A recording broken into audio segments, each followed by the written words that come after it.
Bismillahirrahmanirrahim. Welcome class 9.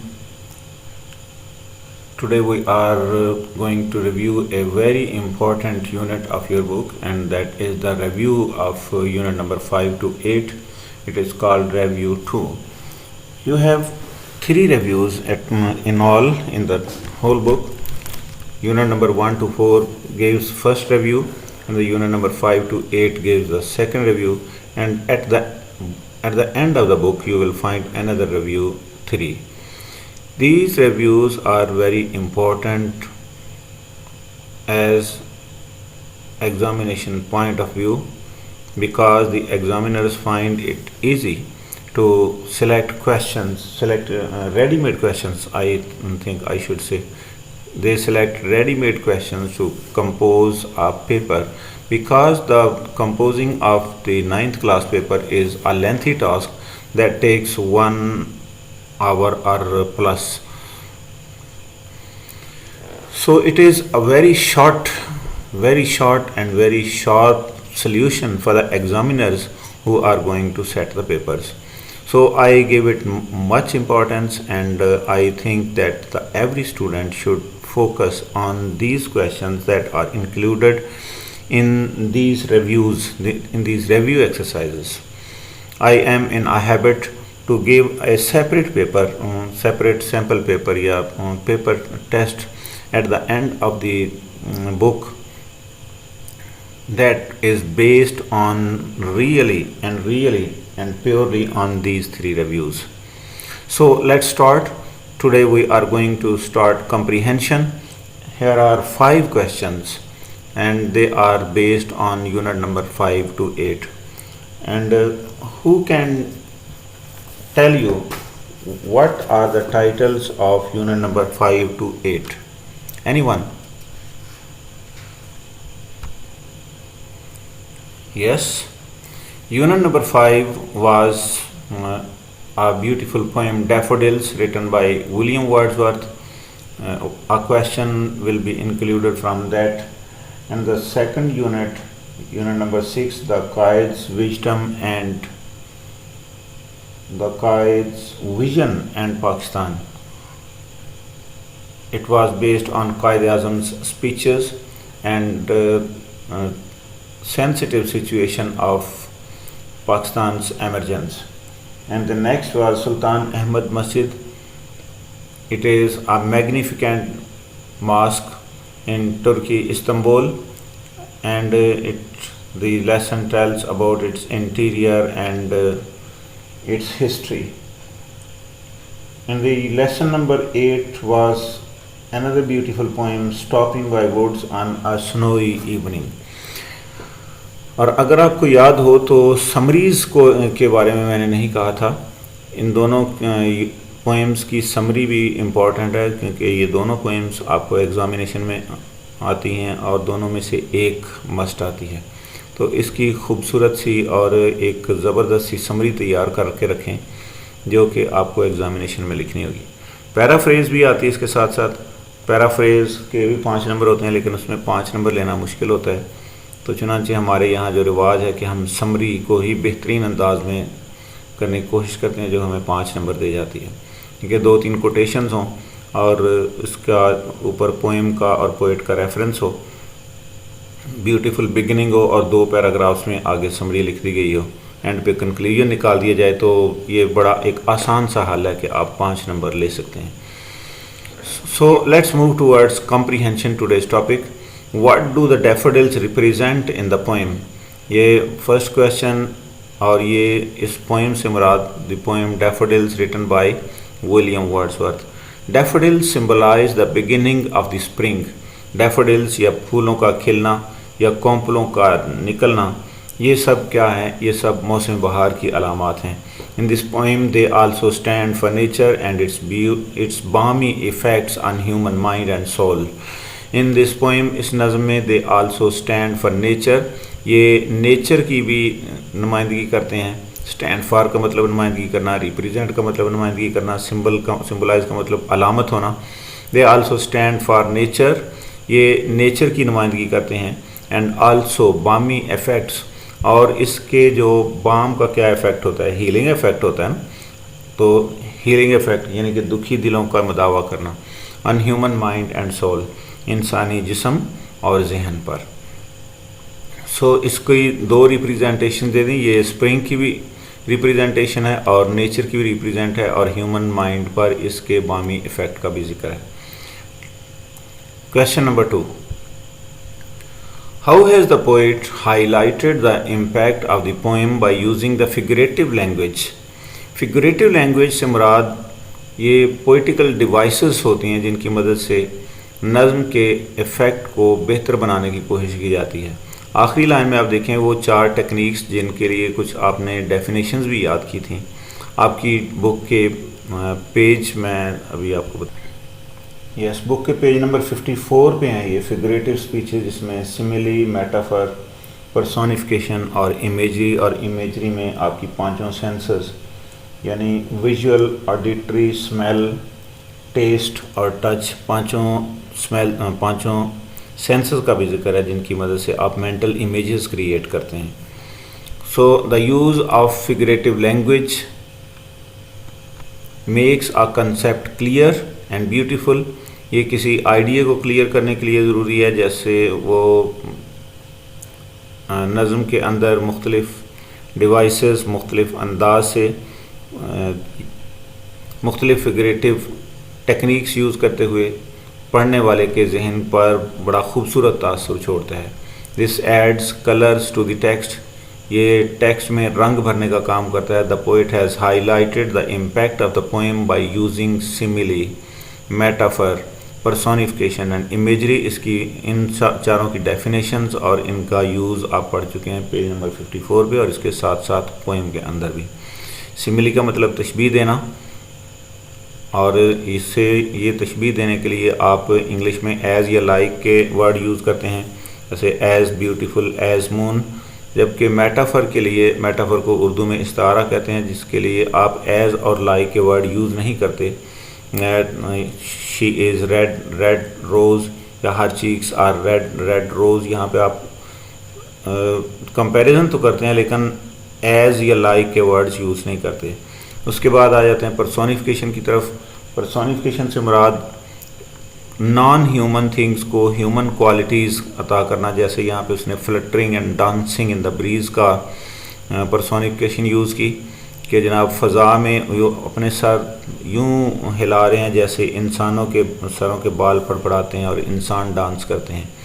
اور imagery میں آپ کو میں نے ابھی بتایا کہ امیجری میں 5 جو آپ کی سینسز ہیں, اس کے ساتھ آپ 6 نمبر پہ 6 سینس کو بھی شامل کر لیں, تو یہ مینٹل امیجز کریٹ کرتے ہیں ان ٹیکنیکس کو یوز کرتے ہوئے. اور یہ پوئٹ کی فنکاری ہے, یہ پوئٹ کی مہارت ہے کہ وہ کس انداز میں یہ امیجز کریٹ کرتا ہے.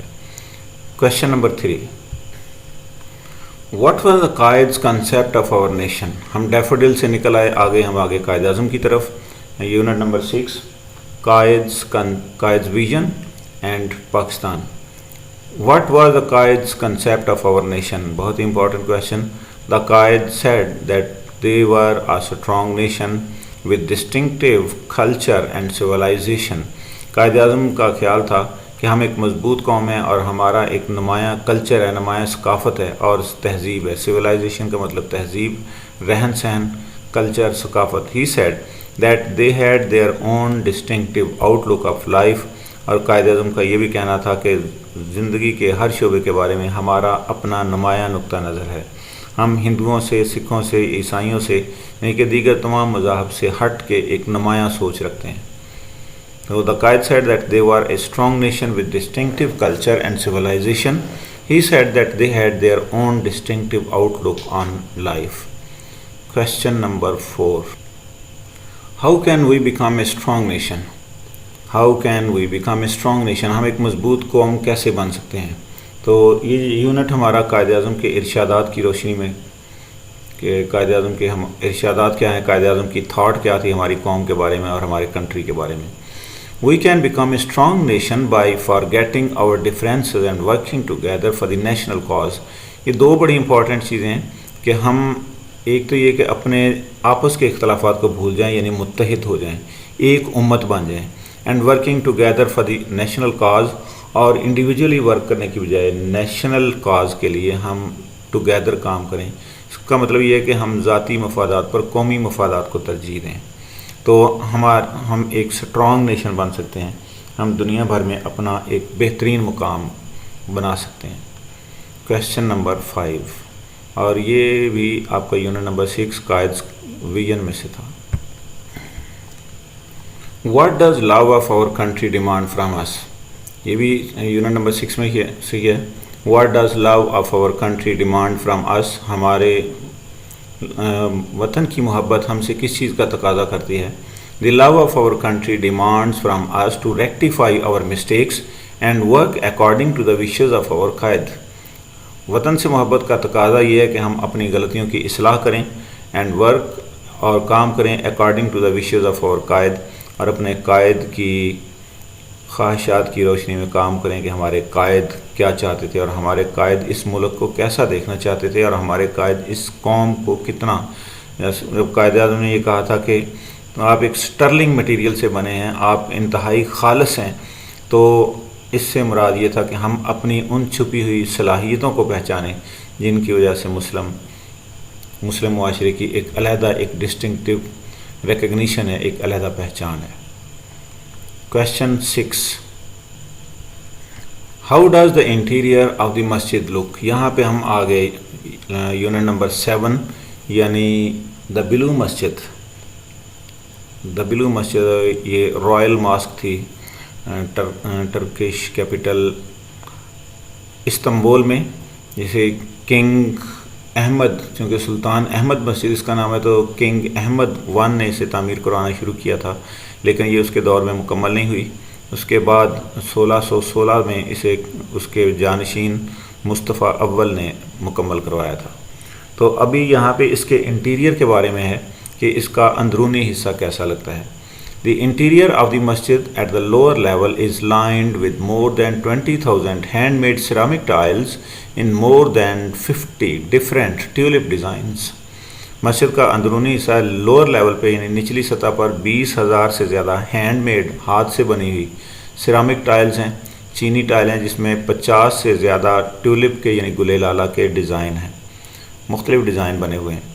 At gallery level the design becomes flamboyant. Gallery کی سطح پر یہ ڈیزائن اور بھی نقش و نگار والا ہو جاتا ہے، اور بھی خوبصورت ہو جاتا ہے.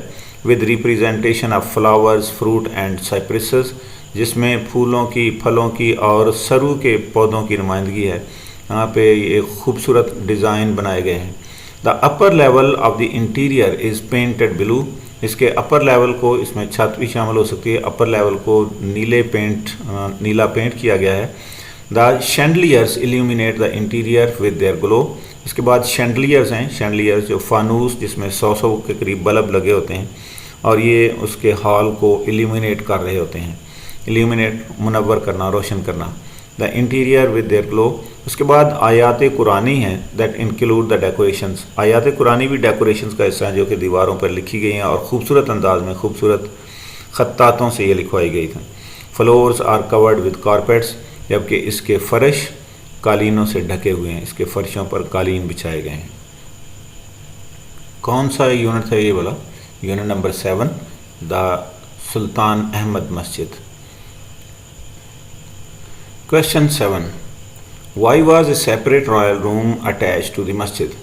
ایک علیحدہ سے شاہی کمرہ، رائل روم، بادشاہی ہوتے ہیں جناب، مسجد میں جا کے بھی وہ بادشاہی ہوتے ہیں. Why was a separate royal room attach to the masjid? ایک علیحدہ سے کمرہ کیوں مسجد کے ساتھ اٹیچ کیا گیا تھا؟ A separate royal room was attach to the mosque for the king to sit there and offer prayers. اس کے نماز ادا کرنے کے لیے، اس کے بیٹھنے کے لیے ایک علیحدہ سے کمرہ سجایا گیا تھا، اور اس کا اپنا ایک پلپٹ بھی تھا، اپنا ایک ممبر بھی تھا. اگر بادشاہ چاہتا تو وہاں پہ امام کو، خطیب کو حکم دیتا کہ آپ یہاں پہ اس ممبر پہ بیٹھ کے خطبہ دیں، میں ادھر بیٹھ کے سنوں گا. Question 8، why does the horse impatiently await the next move of his master? اب ہم آگے جناب پوئم نمبر 2 یعنی کہ unit number 8، stopping by woods on a snowy evening written by Robert Frost. تو یہاں پہ ایک بڑا ہی امپورٹنٹ کویشچن ہے, why does the horse impatiently await the next move of his master. گھوڑا اپنے مالک کی اگلی موو کا بے صبری سے انتظار کیوں کرتا ہے؟ The horse wonders why his rider has stopped near a deep dark woodland at night.